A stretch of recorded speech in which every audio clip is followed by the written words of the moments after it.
전국적으로 비 피해로 많은 분들이 어려움을 당하고 있습니다. 여러분들 생각나실 때마다 기도해 주시고, 또 우리가 있는 자리에서 또 힘들게 어려움을 겪고 있는 분들을 도울 수 있는 방법을 또 어떤 모습으로든 돕고 또 위로하고 또 함께하는 그런 시간들이 될 수 있었으면 좋겠습니다. 우리 옆 사람과 한번 인사하도록 하겠습니다. 비 피해 없도록 조심하십시오. 인사하겠습니다. 자, 한 번 더 인사하겠습니다. 잘 오셨습니다. 인사하겠습니다. 미국 시카고에 가면 윌로우 크릭이라는 교회가 있습니다. 이 교회는 미국에서 가장 영향력 있는 교회들 중에 하나로 알려져 있는데요. 몇 년 전에 전 교인들을 대상으로 조사를 해보았는데 의외의 결과가 하나 나왔다고 합니다. 많은 사람들의 생각에는 우리 교회는 계속 성장을 하고 있고 좋은 프로그램들이 많이 있으니까 너무 좋은 교회라고만 생각을 했었습니다.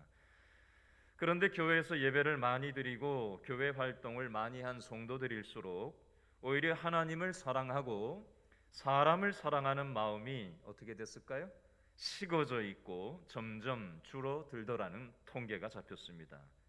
이유가 무엇인지 분석을 해보았더니 교회 안에서 하나님 사랑에 대한 간증을 듣기보다 성도들끼리 누가 싸웠다더라 이런 이야기를 자꾸 듣게 된 것입니다.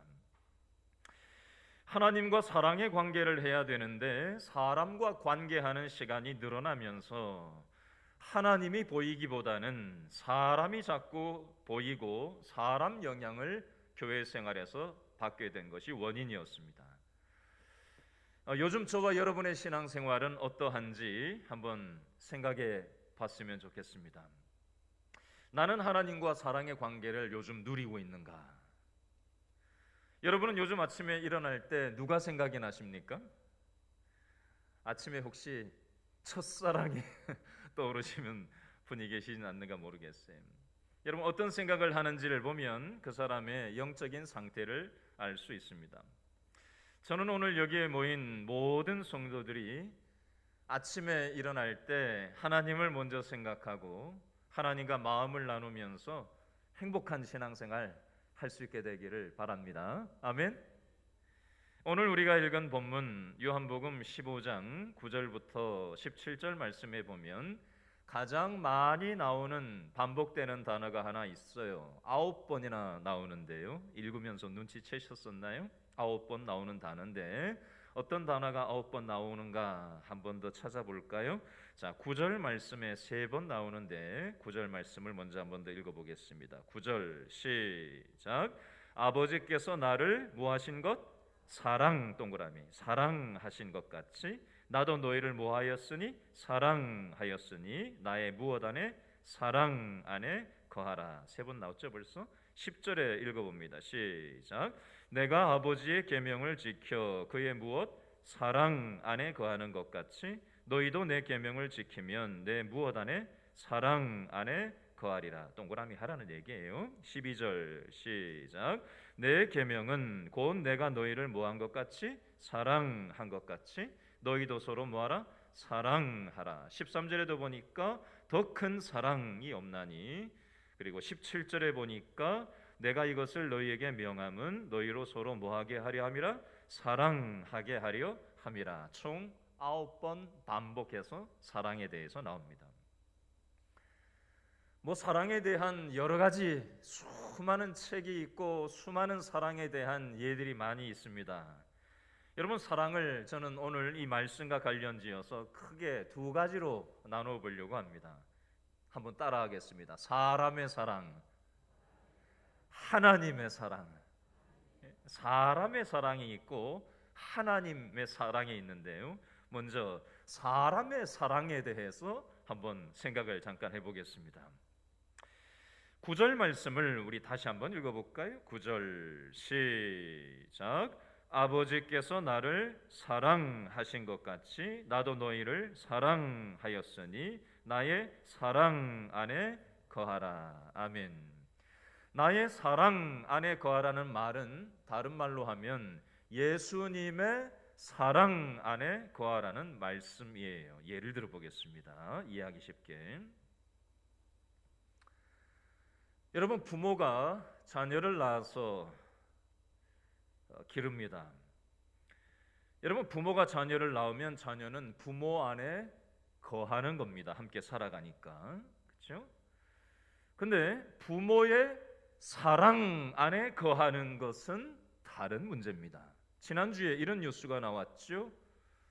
저쪽 지난주에 제가 설교할 때 강동구에서 어떤 엄마가 10살짜리 아이를 학대하는 얘기를 했는데, 이번에는 강서군과 저쪽 그 영등포 그쪽 근처에서 술 먹은 아이 엄마가 아이를 두드려 패서 아이가 피신을 해서 편의점으로 쫓아 들어가서 살려달라고 하는 뉴스가 지난주에 또 나왔어요. 그래서 경찰서에 엄마가 앉아있는 모습을 누군지 못 알아보도록 뉴스에서 보여주는 걸 제가 봤어요. 내가 아이를 낳아서 함께 거할 수는 있습니다. 그러나 부모의 사랑 안에 거하느냐, 사랑 안에 거하지 못하느냐는 이건 다른 문제예요. 자녀가 성품이 좋을 수 있고 공부도 잘하고 신앙생활도 잘하면 부모의 사랑 안에 거하기가 쉽습니다. 그죠? 근데 문제는 자녀가 성품도 안 좋고 말도 죽으라고 안 듣고, 그죠? 공부도 못하고 신앙생활도 못하고 이래버리면은 부모의 사랑 안에 거하지 못하게 될 확률이 많습니다. 이게 부모 자식 간이지만 사람의 사랑의 차원입니다. 여러분, 이것은 부모 자식 간만이 아니라 부부 간에도, 형제 간에도, 교회 성도들 간에도 똑같은 원리로 적용될 수 있습니다. 여러분, 사람의 사랑은 우리의 인생의 고통의 원인이 됩니다. 사람의 사랑 때문에 시기심이 생기고요, 질투가 생기고, 정욕, 집착, 독점욕, 복수심, 원한, 이런 것들이 바로 사람의 왜곡된 사랑으로부터 나오는 것입니다. 내 눈에 보기에 좋은 사람은 누구나도 사랑할 수 있어요. 근데 문제는 내 눈에 보기에 싫은 사람은 미워하는 게 사람의 사랑입니다. 여러분, 이번에는 사람의 사랑이 아니라 하나님의 사랑에 대해서 한번 생각해 보겠습니다. 다 같이 12절 말씀을 한번 읽어보겠습니다. 12절 다 같이 시작. 내 계명은 곧 내가 너희를 사랑한 것 같이 너희도 서로 사랑하라 하는 이것이니라. 아멘. 자, 밑줄을 그어 놓으시는데요, 내가 너희를 뭐한 것 같이? 사랑한 것 같이. 밑줄. 그 다음에 두 번째 밑줄은 너희도 서로 사랑하라. 여기에다 밑줄을 두 번째로 그어보세요. 자, 이거 설명을 하겠습니다. 자, 12절의 첫 번째 밑줄, 내가 너희를 사랑한 것 같이. 어떻게 사랑하셨죠?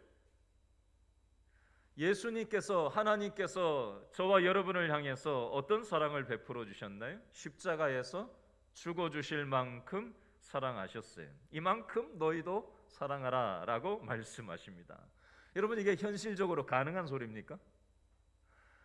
하나님이, 예수님이 우리 인간들한테 베풀어 주신 이런 사랑을 우리 보고 하라고 말씀을 하시는데 너무 무리한 요구 아닌가요? 이걸 감당할 수 있는 사람이 과연 누가 있을까요? 굉장히 비현실적인 얘기처럼 들립니다.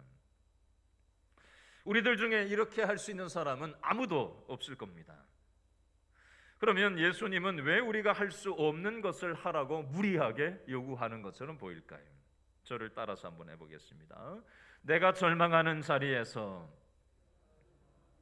하나님은 대답하십니다. 내가 벽에 부딪혔을 때 하나님이 문을 열어주십니다. 여러분, 우리는 전쟁터와 같은 이 세상을 살아가면서 수많은 절망과 수많은 인생의 벽에 부딪힐 때가 있습니다. 오늘 다들 멀쩡하게 아닌 척하고 앉아 계시지만 이 중에서 어떤 분은 가정에서 부부 문제 때문에, 부모 자식 간에, 형제 간에, 가정에서 일어나는 이런저런 일들로 인해서 절망하고 큰 벽을 만난 분들이 계신지 모르겠어요. 어떤 사람은 건강의 문제로 절망을 하고 큰 벽을 만나는 사람들도 있습니다. 어떤 사람은 인간관계 때문에 절망하고 큰 벽을 만나는 사람들도 있습니다. 나만 그런 게 아니라 누구나 길이 없는 막다른 골목에서 절망을 마주할 때가 옵니다. 이때 우리는 어떻게 해야 될까요? 저를 따라서 한번 해보겠습니다. 하나님, 어떻게 하면 좋을까요? 저의 힘으로는 할 수 없습니다. 도와주십시오. 제가 오늘 말씀을 가만히 이렇게 준비를 하다가 문득 어떤 요즘 청소년들이 하는 랩이라고 하죠. 랩. 우리 어른들은 알아듣지도 못할 빠르게 뭐라고 막 그냥 얘기하듯이 그냥 하는 그 랩 가사를 어떻게 이렇게 보게 됐어요. 무슨 내용인가 싶어서 위에서부터 쭉 읽는데 다 읽지는 못했어요. 생각보다 양이 무지하게 많더라고요. 하도 그냥 따발총처럼 쏘아대는 그 말들을 쭉 늘어놓은 내용이라서 청소년들이, 청년들이 이 세상에 대해서, 부모에 대해서, 학교에 대해서, 직장에 대해서, 현실에 대해서, 힘들고 절망스러운 현실에 대해서 이렇게 저렇게 자기들의 감정을 막 거침없이 그냥 표현을 막 하는 거예요. 욕도 해가면서 막 표현을 하는 거예요. 근데 제가 눈에 확 들어오는 장면이 제일 끝줄에 나왔는데요. 그게 뭔지 아세요? 예수 형님 도와주세요. 이런 표현이 나왔어요. 예수 형님 도와주세요. 제가 그걸 보고 깜짝 놀랐어요. 막 욕하고 막 불평하고 불만하는 내용을 뭐 위에서부터 밑에까지 쫙 있는데 제일 끝에는 예수 형님 도와주세요. 일반 유행가에 나오는 랩 내용인데 그 표현이 있더라고요. 제가 오늘 아침에 그 내용이 문득 떠올라서 하나님, 그 랩 가사를 누가 썼는지, 누가 불렀는지 저는 잘 모르는 청년이고 젊은 사람들이지만 그 마음속에 이 세상에 대해서 수많은 절망과 아픔의 문제 때문에 힘겨워하는 마음이 있었길래 그런 절망감을 담아서 그 인생의 벽 앞에서 그런저런 고통스러운 마음들을 표현해 놓았을 텐데 마지막에 예수 형님 도와달라고 하는 어떤 마음으로 표현했는지 모르겠지만 그 가사를 지우고 짓고 불렀던 그 사람이 나는 어떤 사람인지 모르겠지만 하나님, 그 사람 예수님 만나게 해달라고 제가 오늘 문득 제 방에서 걸어가면서 짧은 기도지만 한 3초 5초 딱 떠올라가지고 그냥 하나님, 그 사람 하나님께서 도와달라고 제가 그렇게 마음으로 기도를 했어요. 여러분, 우리는 절망적인 삶의 현실 속에서 굉장히 힘들고 지칠 때가 있습니다. 인생의 벽을 만날 때가 있어요. 절망을 만날 때가 있습니다. 그때 어떻게 해야 될까요? 하나님 도와주세요. 저의 힘으로는 할 수 없습니다. 우리가 하나님 앞에 엎드릴 때 하나님께서 저와 여러분의 인생을 불쌍히 여겨주시고 긍휼을 베풀어 주실 줄로 믿으실 수 있기를 바랍니다. 여러분, 하나님은 우리에게 서로 사랑할 것을 말씀하고 계세요. 그런데 서로 사랑하는 것 앞에 무엇을 먼저 말씀하고 있는지를 우리가 눈여겨볼 필요가 있는데요. 자, 12절 말씀에 보니까 먼저 9절 말씀을 한번 보실래요? 9절 말씀에 보니까 나의 사랑 안에 거하라 라는 표현 앞에 뭐라고 먼저 되어 있죠? 아버지께서 나를 뭐 하신 것 같이? 사랑하신 것 같이 라고 되어 있고요. 12절에도 보니까 너희도 서로 사랑하라 라고 하시는 말씀 앞에 뭐가 먼저 쓰여져 있죠? 12절 앞에 내가 너희를 사랑한 것 같이 라는 표현이 나와요. 무슨 말씀이냐면요, 하나님은 우리에게 사랑하라고 하시는 말씀 이전에 먼저 우리에게 사랑을 주셨어요. 먼저 우리에게 은혜를 주셨다고요. 십자가의 은혜를 주셨고 십자가의 완전한 사랑을 우리에게 먼저 선물로 주셨습니다. 여러분, 저를 따라서 한번 해주시기 바랍니다. 하나님의 은혜를 먼저 알아야 사랑할 수 있습니다.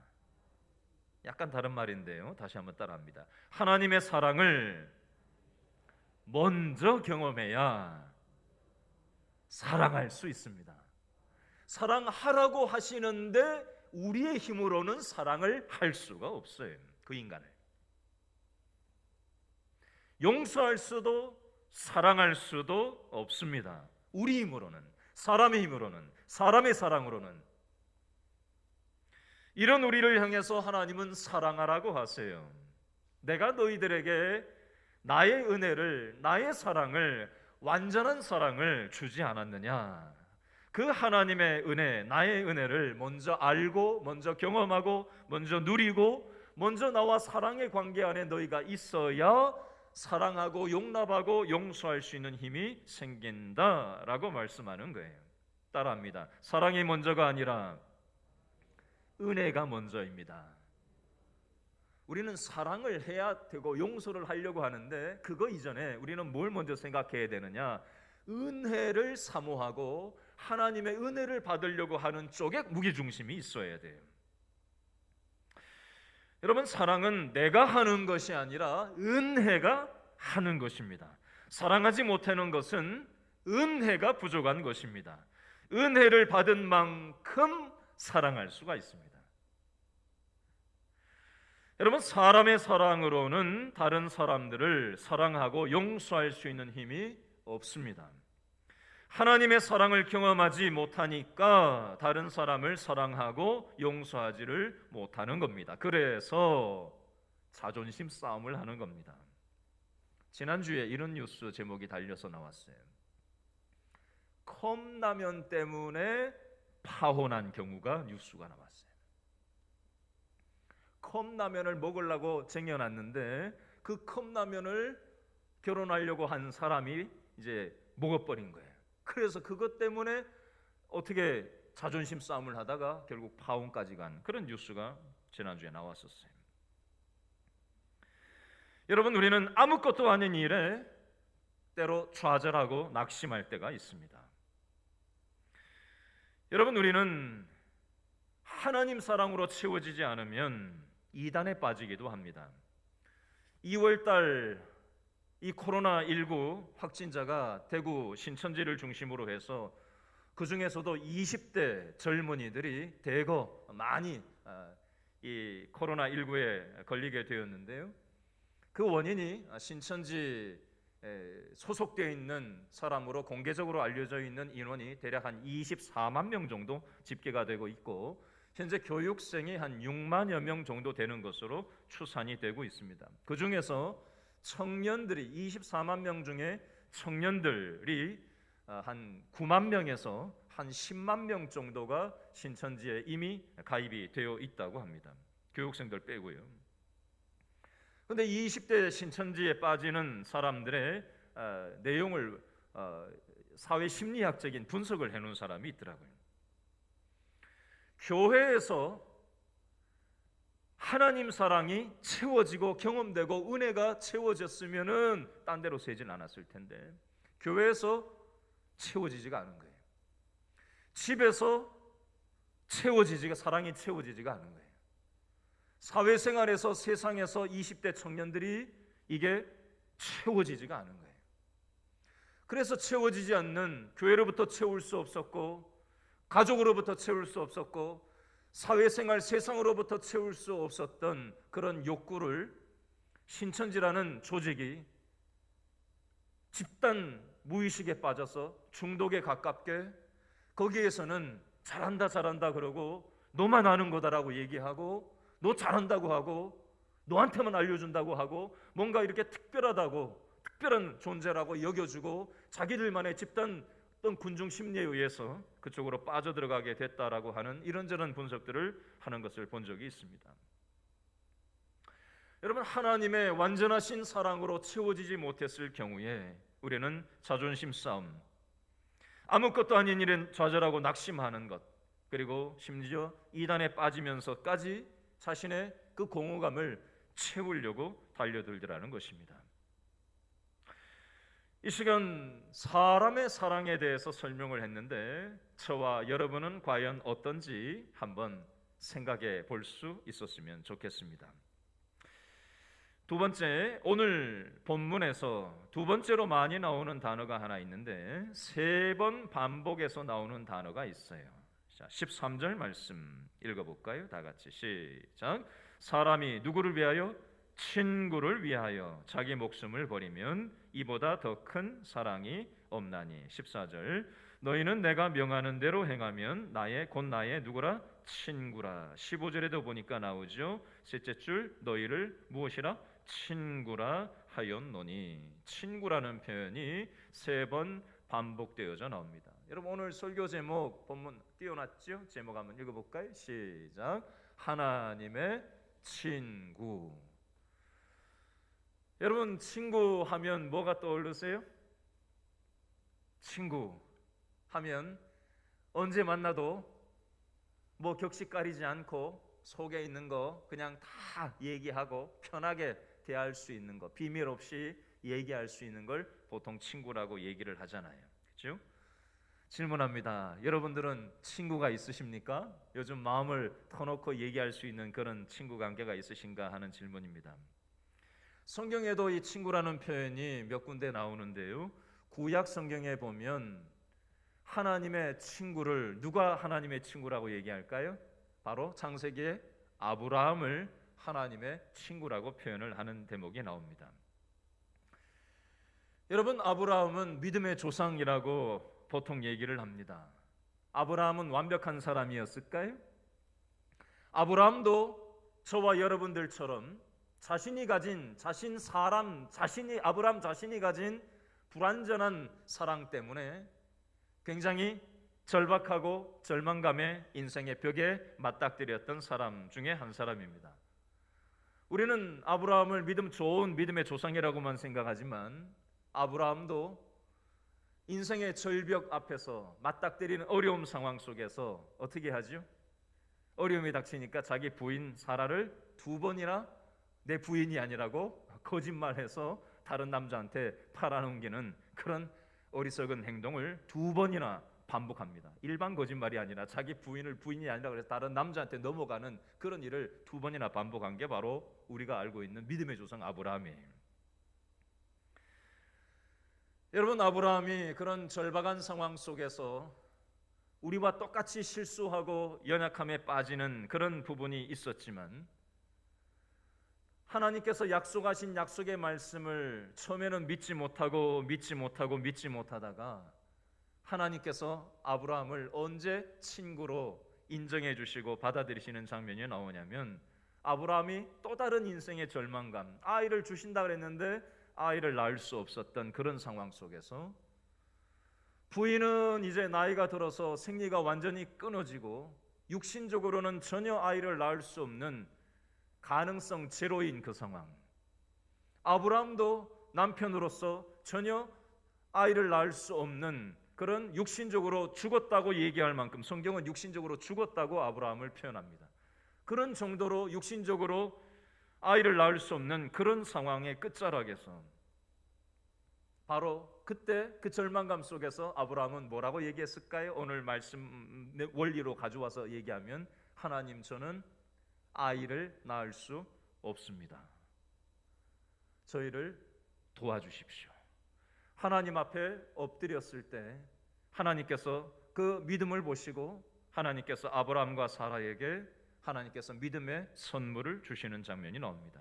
여러분 아브라함은 똑같이 우리와 같은 연약함이 있는 사람이었지만 똑같은 우리와 같은 인생의 절망감 속에서 하나님께 의존하고 하나님 내 사람의 힘으로는 나의 힘으로는 할 수 없습니다. 하나님 도와주십시오. 하나님 아니면 안 됩니다. 엎드렸을 때 하나님께서 믿음의 열매를 주시고 하나님의 친구로 하나님께서 삼아주신 줄로 믿으실 수 있기를 바랍니다.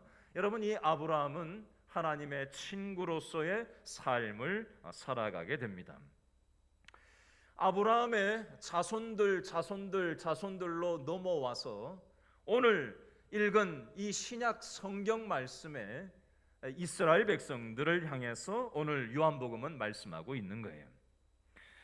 여러분 이스라엘 백성들은 어땠을까요? 아브라함의 자손이면 여전히 하나님의 친구로서 절망적인 수많은 삶의 상황이 올 때마다 하나님 저희들은 할 수 없습니다. 하나님이 도와주십시오. 무슨 일이 있을 때마다 하나님을 의지하고 하나님 앞에 엎드리는 자세가 이스라엘 백성들에게 마땅히 있어야 될 텐데 마태복음, 마가복음, 누가복음, 요한복음을 계속해서 뒤져보면 이스라엘 백성들은 하나님을 의지하기보다는 어떻게 했지요? 예수님을 밀쳐내고 예수님을 믿음으로 받아들이지 않고 유대인들의 어떤 특권과 더 복을 받는 데만 관심을 기울였습니다. 여러분, 이스라엘 백성만이 아니라 저와 여러분들은 교회로, 신약 시대에는 예수님 이후로 교회 시대가 이제 왔는데 교회인 저와 여러분의 삶 가운데도 하나님께서는 아브라함의 친구로 함께 해주셨던 것처럼 저와 여러분도 교회 시대를 살아가는 저와 여러분들의 신앙생활에 하나님은 저와 여러분의 친구로 함께 살아가기를 원하십니다. 그래서 예수님께서는 어떻게 하셨느냐? 마태복음 11장 19절 말씀을 한번 얼른 펴보시겠어요? 마태복음 11장 19절 말씀, 그리고 누가복음 7장 34절 말씀에 보면 예수님의 별명이 하나 나와요.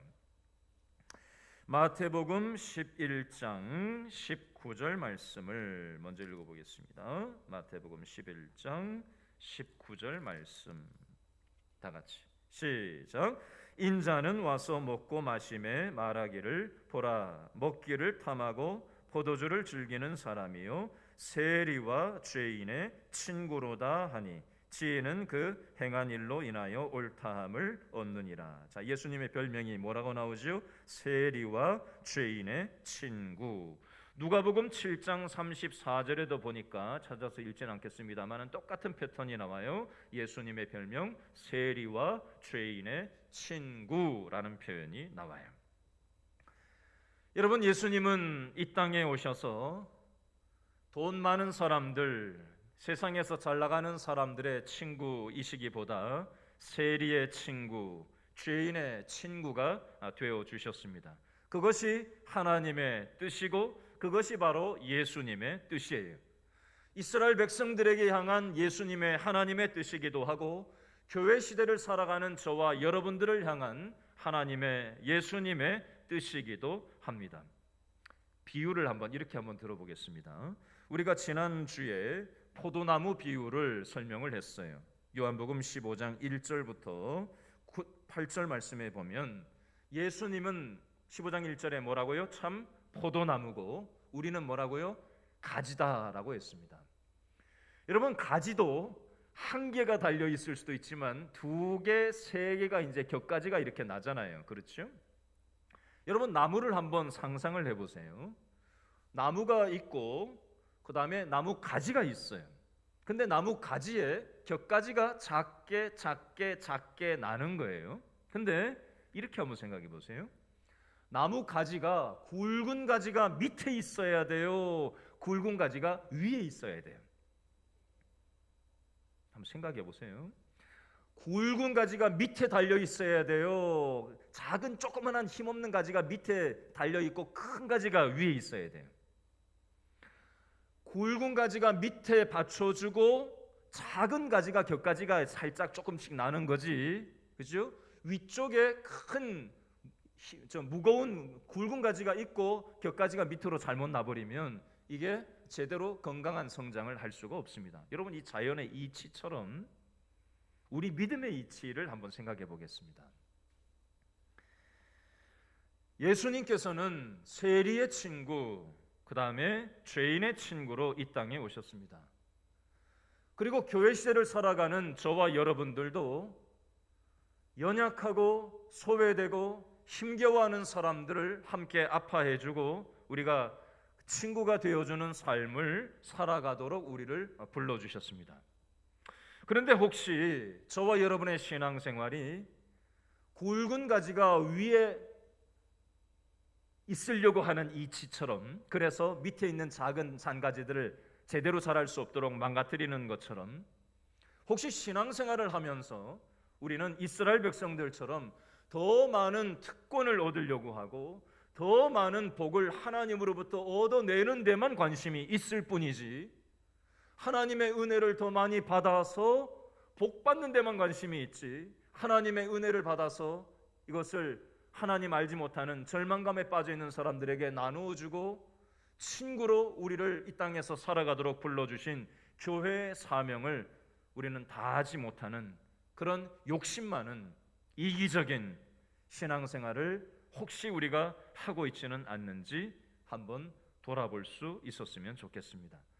여러분, 저와 여러분의 신앙생활, 우리가 왜 교회 생활을 오래 하면 오래 할수록 사랑이 식고 다른 사람이 자꾸 눈에 들어오는가?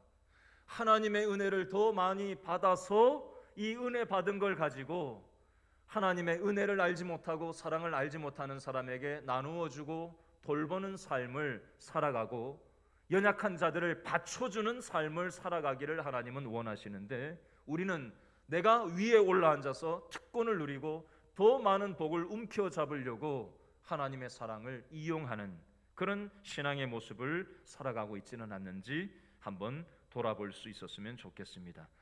친구는 친구의 마음을 아는 사람이라야 친구 관계가 성립됩니다.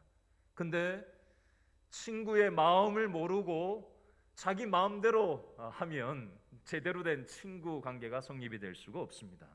아브라함은 부족하고 연약한 면이 있었지만 하나님의 마음을 알고 하나님의 마음에 맞게 살아갔기 때문에 하나님의 친구라는 말을 들을 수가 있었습니다. 이스라엘 백성들은 친구로 하나님이 불러주셨지만 이스라엘 백성들은 더 많은 특권과 더 많은 복을 하나님으로부터 얻는 데만 관심이 있었지 하나님의 뜻을 헤아리지 못하고 하나님의 뜻에 맞게 살아가지 못했습니다. 그래서 이스라엘 백성들은 하나님의 친구일 수 없었습니다. 교회 시대를 살아가는 저와 여러분들을 하나님은 친구로 살아가도록 불러주셨는데, 저와 여러분들의 삶이 큰 가지가 되어서 더 많은 복을 얻어내는 데만 관심을 기울일 뿐 하나님의 예수님의 마음을 헤아리지 못하고 우리 마음대로 살아간다면 우리 역시 예수님의 하나님의 친구일 수 없다라는 것입니다. 우리가 스스로 사랑할 수 없기에, 스스로 용서할 수 없기에 우리가 나무이신 예수님께 붙어 있는 것이고, 예수님과 말씀과 기도로 사랑의 관계를 할 때 하나님의 은혜를 깨달아 알게 되는 것이고, 그 은혜를 우리의 삶 속에서 실천하면서 살아갈 때에 하나님의 친구로 우리를 삼아주신다라는 사실을 기억하고 믿음으로 살아가는 저와 여러분 다 될 수 있기를 바랍니다. 기도하겠습니다.